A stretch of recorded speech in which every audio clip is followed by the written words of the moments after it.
Hey guys, it's me Jocelyn. So today I'm going to be showing you a few transitions to use when you get stuck. Now these can be used for any editing program that allows you to make your own transitions, but I'm just specifically doing it on Alight Motion. So yeah, let's just get started. So the first transition is going to be a hexagon tile rotate. So go ahead and go on to Effects, Add Effect, Distortion and Warp, and then go to Hexagon tile rotate and then just add it. I'm going to make the size 50.0 because that's just what I usually make it. And then I'm going to go ahead and copy that. And then I'm going to go to rotation and turn it down to 0. Add 2 keyframes. And on the second one, I'm going to turn it to 135 degrees. Then I'm going to do an in-graph. So this is what it looks like so far. Okay, now we're going to go ahead and paste on that effect to our second photo. We're going to tap rotation. We're going to turn it to 280 degrees. Or somewhere around there. And then add a keyframe, and then at the very end, add another keyframe. Turn that to 360 degrees, just like this, and then we're going to go ahead and do an outgraph. Now, you could leave it at this. This is just a simple hexagon tile rotate, or you could hold down on the side for your first photo, tap this, which is group, go on to there, add effects, add effect, add tiles on. I'm just going to go ahead and copy this effect. Then go to move and transform, and then go to spin, add 2 keyframes, and on the second one, go ahead and turn it to -75. You could also just change it to whatever you'd like. I just want to do 75 for now.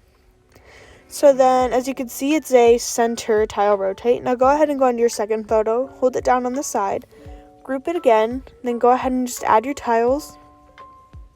Now I'm going to go on to the spin panel, add 2 keyframes, and on the first one make it -7 or +75. Then I'm going to do my outgraph. And you're done with the center tile hexagon rotate, right? I think I said that right. I'm just going to go ahead and add on some motion blur just to give it a little effect. You could also adjust your motion blur if you really want it to be known that it's just the center that's rotating, so you could turn your motion blur up a lot. I don't have a huge deal with that though, so yeah, this is the first transition to use if you get stuck. The next transition you can do is a scale wipe. So go ahead and go onto the plus and add a square. Now make it fit your whole screen by dragging it, and then go to color and fill. Now go to this gradient and turn it like this, so one dot, this side, you know how it has that circle on the end? Go ahead and pull one circle up to one corner and one down to the other. You can do it as much as you'd like. I'm just going to leave mine at this. Then I'm going to split my photo like this. Not the photo, the rectangle. Then on the first one, I'm going to go into Effects, Add Effect, and then go to Distortion and Warp, and then add Displacement Map on. Now I'm going to go ahead and add 1 keyframe at the beginning, 1 at the end. And what I'm going to do is I'm going to make it 400 degrees positive on X, and then 400 degrees negative on Y. So positive 400 for X and negative 400 for Y. Now, looks like this so far. Now go ahead and add on displacement map to your second one. Now we're going to make it negative 400 on X, just like this. I'm going to do my outgraph real quick, copy that. Then we're going to do positive 400 on Y. Okay, now add on your outgraph. Okay, then go ahead and tap invert. That is the biggest thing you need to do if you want this to work. And you're done with the scale wipe or side pull. It's really whatever you want to call it. I call it scale wipe because that's what it's called on AE. But yeah, this one is honestly one of my personal favorite transitions, and it's definitely amazing to use if you get stuck. It can literally work in any type of edit. Soft, baddie, aesthetic, so yeah. Okay, so this next transition is a photo meltdown. So go ahead and go on to the plus and add a square and make it fill your screen again by dragging it. Then go on to color and fill and go to gradient, and then go ahead and make your lines right here as straight as you possibly can from going up and down, just like this. It doesn't matter if it's not 100% straight, just make it as straight as you can. I'm going to go ahead and split the rectangle right here. Then I'm going to go on to the first one and add effects, add effect, and then add displacement map.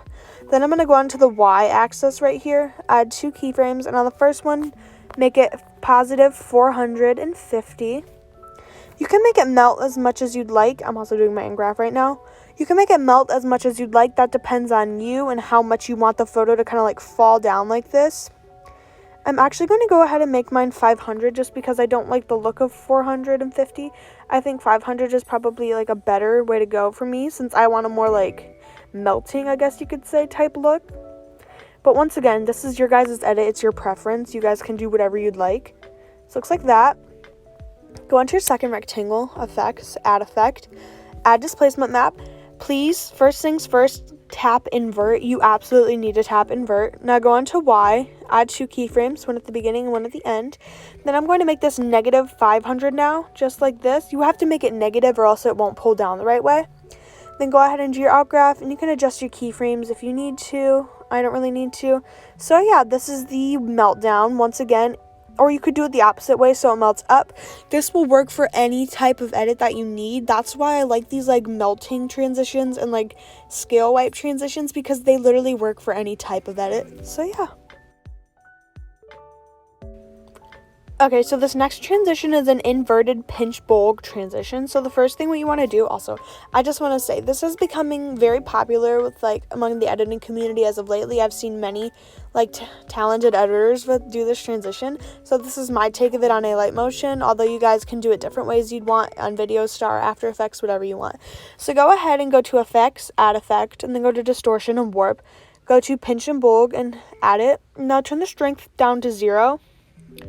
Add 2 keyframes, and on the first one, make it positive 1.00.